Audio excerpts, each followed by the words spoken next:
Hello friends, आज हम बात करने वाले हैं कॉन्स्टिट्यूंट असेंबली की डिमांड की और कंपोजिशन, इलेक्शन एंड वर्किंग की। तो पहले हम देखेंगे कि डिमांड क्या थी कॉन्स्टिट्यूंट असेंबली की।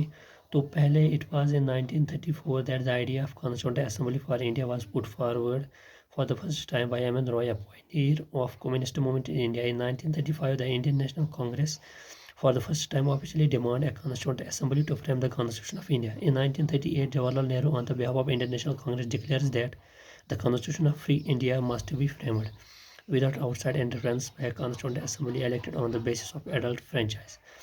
यानी इन 1934 में जो आइडिया दिया था कॉन्स्टिट्यूंट असेंबली का, वो दिया था M. N. रॉय ने, जो पायनियर था कम्युनिस्ट मूवमेंट इन इंडिया। फिर इन 1935 में जो इंडियन नेशनल कांग्रेस थी, उसने फर्स्ट टाइम ऑफिशियली डिमांड की कि कॉन्स्टिट्यूंट असेंबली होनी चाहिए ताकि हम कॉन्स्टिट्यूशन ऑफ इंडिया को फ्रेम कर सके। फिर इन 1938 जो जवाहरलाल नेहरू था, उसने on the behalf of Indian national Congress उसने डिक्लेयर ये किया कि जो the constitution of free India must be framed, यानी जो इंडिया का कॉन्स्टिट्यूशन है वो अब फ्रेम होना चाहिए विदाउट आउटसाइड इंटरफेरेंस, किसी भी मुदाखलत के बगैर। फिर उसके बाद the demand was finally accepted in the principle of the British government in what is known as the August Offer of 1940.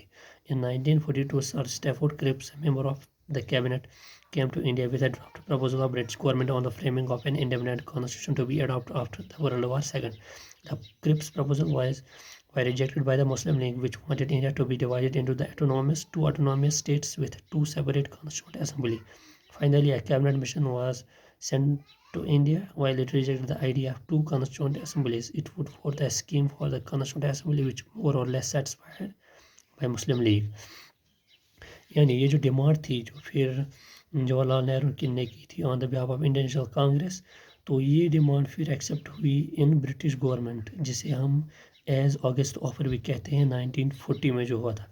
फिर 1942 में सर स्टैफोर्ड क्रिप्स, जो एक मेंबर था कैबिनेट का, वो इंडिया आया with draft proposal of British government, ताकि India के लोग फ्रेम कर सके इंडियन कॉन्स्टिट्यूशन। लेकिन आफ्टर वर्ल्ड वार सेकंड, यानी वर्ल्ड वार सेकंड के बाद वो अपनी कॉन्स्टिट्यूशन अडॉप्ट कर सकते हैं। लेकिन ये जो क्रिप्स प्रपोजल था, ये रिजेक्ट किया था मुस्लिम लीग ने, क्योंकि मुस्लिम लीग वो चाहता था कि इंडिया दो ऑटोनोमस स्टेटों में डिवाइड हो और उनके यहाँ दो सेपरेट कॉन्स्टिट्यूंट असेंबलीज बन जाए। लेकिन जब finally cabinet mission sent to India भेजा गया, तब उसने जो आइडिया था मुस्लिम लीग का, वो इसने रिजेक्ट किया और उसने अपनी ये स्कीम फॉरवर्ड की, जो फिर मुस्लिम लीग को आधों को सेटिस्फाई थी और आधों को नहीं। तो ये थी डिमांड ऑफ कॉन्स्टिट्यूंट असेंबली। और उसके बाद हम देखेंगे composition of the constituent assembly. जो कॉन्स्टिट्यूंट असेंबली थी, वो कॉन्स्टिट्यूट हुई थी फिर नवंबर 1946 में scheme of formulating bye cabinet mission plan through, वो 1946 में कॉन्स्टिट्यूट हो गई थी। और उसके फीचर्स हम देखेंगे। उसका पहला फीचर आता है the total strength of constituent assembly was to be 389. Out of these, 296 seats were to be allotted to British India and 93 seats to the friendly states. Out of 296 seats allotted to the British India, 292 members were to be drawn from the 11 governor provinces and 4 from the 4 chief commissioner provinces, 1 from each. यानी जो इसका पहला feature है कि जो total strength constituent assembly की है वो 389 है। उसमें आउट ऑफ 389 296 जो सीटें हैं वो अलॉट की हैं for to the British India, and जो 93 सीट्स जो वो थी वो अलॉट की थी फॉर प्रिंसली स्टेट्स। और आउट ऑफ 296 जो ब्रिटिश इंडिया के लिए अलॉट की गई थी, उसमें 292 मेंबर्स ड्रॉन करने थे 11 गवर्नर प्रोविंसेस से, और जो 4 बचे थे वो 4 चीफ कमिश्नर प्रोविंसेस से। तो उसका जो दूसरा आता है, दूसरा feature, each province and Prince states were to be allotted seats in proportion to their respective population. Roughly 1 seat was to be allotted for every million people. यानी जो प्रोविंस, हर एक प्रोविंस था और प्रिंसली स्टेट्स था, उसके जो seats है वो अलॉट की गई थी in proportion to their respective population, यानी जो जिनकी पॉपुलेशन जैसी हो वैसे उसी हिसाब से उनको सीटें मिलती थी। यानी 1 सीट अलॉट की गई थी फॉर 1 मिलियन पॉपुलेशन। तो उसके बाद तीसरा, seats allocated to each British province. जो भी सीटें एलोकेट की थी ब्रिटिश प्रोविंस को, वो उन्होंने वो डिवाइड किए थे अमंग 3 प्रिंसिपल्स। प्रिंसिपल कम्युनिटीज़, उनमें आते हैं मुस्लिम, सिख एंड जनरल, और जनरल में आते हैं मुस्लिम और सिख के अलावा जो भी आते हैं वो जनरल में आते हैं। उसके बाद the representatives of each community were to be elected by members of the committee in the provincial legislative assembly and voting was to be by the method of proportional representation by means of single transferable vote. यानी जो representatives थे each community के, वो elected होते थे bye members of उसी community के इन provincial legislative assembly में, और जो वोटिंग थी वो मेथड ऑफ प्रोपोर्शनल रिप्रेजेंटेशन थी, यानी by means of single transferable vote. और इसका जो अगला फीचर है, the representatives of prince states were to be nominated by the heads of the prince states, यानी जो रिप्रेजेंटेटिव्स होते हैं प्रिंस स्टेट्स के, वो नॉमिनेट होते थे by heads of prince states. तो उसके बाद it is thus clear that the constituent assembly was to be partly elected and partly nominated body, more the members were to be indirectly elected by the members of provincial assemblies who themselves were elected on the limited franchise. यानी तो हम आज कह सकते हैं जो constituent assembly थी वो एक पार्टली इलेक्टेड और पार्टली नॉमिनेटेड बॉडी थी।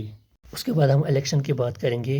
जो इलेक्शन हुए थे, यानी the elections of the constituent assembly for 296 seats allotted to the British India's provinces were held in July-August 1946. The Indian National Congress won 208 seats, the Muslim League 73 seats, and the small groups and independents got the remaining 15 seats. However, the 93 seats allotted to British states were not filled as they decided to stay away from the Constituent Assembly.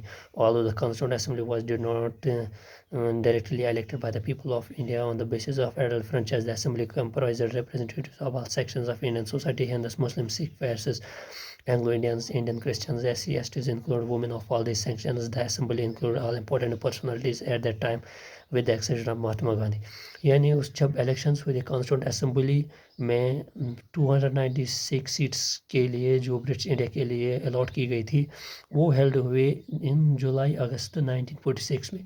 उसमें Indian national Congress ने 208 सीटें जीती और मुस्लिम league ने 73 सीटें जीती, और जो स्मॉल ग्रुप ऑफ इंडिपेंडेंट्स थे वो उन्होंने रिमेनिंग 15 सीटें जीती।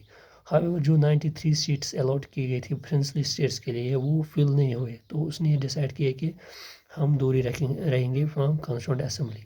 तो हमें पता है जो कॉन्स्टिट्यूएंट असेंबली है वो डायरेक्टली इलेक्टेड नहीं हुई थी by the people of India on the basis of adult franchise, क्योंकि उसमें उस असेंबली में बहुत सारे रिप्रेजेंटेटिव कंप्रेस कर रहे थे of all sections of Indian society, जिसमें हिंदूज आते हैं, मुस्लिम, सिख, पर्स, Anglo Indians and Indian Christians, ST, SCs extra.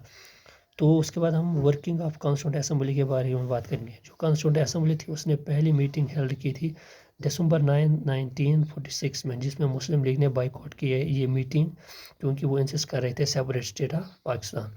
और फिर ये जो मीटिंग थी ये अटेंड की थी ओनली 211 मेंबर्स ने, जिसमें डॉक्टर सचिन आनंदा सिन्हा जो था ओल्डेस्ट मेंबर वो इलेक्टेड किया गया as temporary president of assembly, जिसने फ्रेंच प्रैक्टिस फॉलो की। उसके बाद लेटर ऑन जो डॉक्टर राजेंद्र प्रसाद था वो इलेक्टेड किया गया एज प्रेसिडेंट ऑफ असेंबली, यानी परमानेंट प्रेसिडेंट ऑफ असेंबली। और similarly both SC Mukherjee and VT Krishnamachari were elected as vice presidents of the assembly. In other words the assembly had 2 vice presidents. उस वक्त जो assembly कर रही थी वो 2 वाइस प्रेसिडेंट कर रही थी। अगर वीडियो अच्छी लगी तो सब्सक्राइब कर लेना। Thanks for watching.